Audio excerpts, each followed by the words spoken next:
नमस्कार, स्वागत है आपका विंध्य भारत में। मैं आपके साथ साक्षी गुप्ता। आइए बढ़ते हैं खबरों। श्री राम भक्त हनुमान और रावण वध से जुड़ी कई कहानियां भारत ही नहीं भारत के बाहर भी सुनी सुनाई जाती हैं। हालांकि वाल्मीकि रामायण के अलावा भी कई देशों में अलग अलग रामायण लिखी गई है।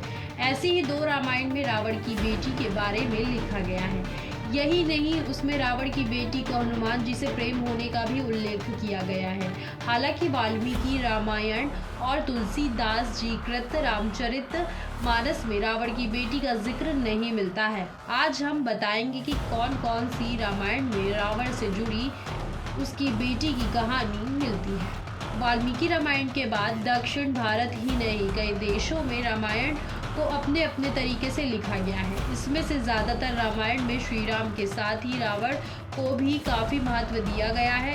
इसीलिए श्रीलंका, इंडोनेशिया, मलेशिया, माली, थाईलैंड और कंबोडिया में रावण को पूरी अहमियत दी जाती है।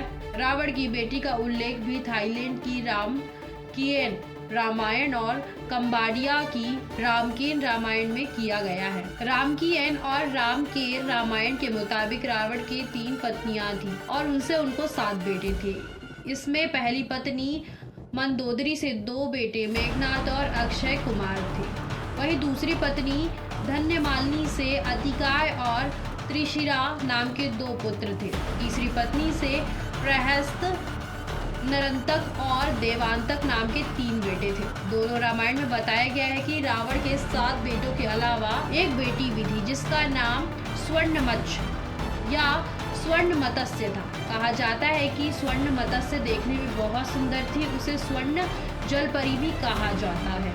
एक अन्य रामायण अद्रित रामायण में श्री राम की पत्नी देवी सीता को भी रावण के बेटी ने एक अन्य रामायण अद्रित रामायण में श्री राम की पत्नी देवी सीता को भी रावण की बेटी बताया गया है। अद्रित रामायण के अनुसार अपनी पुत्री पर ही बुरी दृष्टि डालने के कारण रावण का अंत हुआ। दशानन रावण की बेटी स्वर्ण मत्स्य का शरीर सोने की तरह दमकता था, इसीलिए उसको स्वर्ण मत्स्य भी कहा जाता है।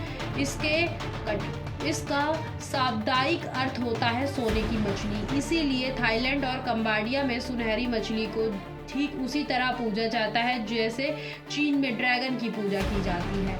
हालांकि थाईलैंड में कुछ जगहों पर उन्हें ऐतिहासिक थाई पात्र तोशा कंत की बेटी भी कहा गया है। रामायण के बाद 10वीं शताब्दी में कंबन ने रामायण महाकाव्य लिखी जो दक्षिण में बहुत अधिक लोकप्रिय हुआ। हालांकि स्पष्ट है कि दुनिया भर में लिखी गई सभी रामायण महर्षि वाल्मीकि की रचना से ही प्रेरित रही है, क्योंकि सभी रामायण में न राम बदले, न स्थान और न ही उनके उद्देश्य में कोई परिवर्तन हुआ। वाल्मीकि रामायण के थाई और कंबोडिया संस्करणों के मुताबिक श्री राम ने लंका पर विजय अभियान के दौरान समुद्र पार करने के लिए नल, नील और काफी सारी वानर सेना का साथ लिया।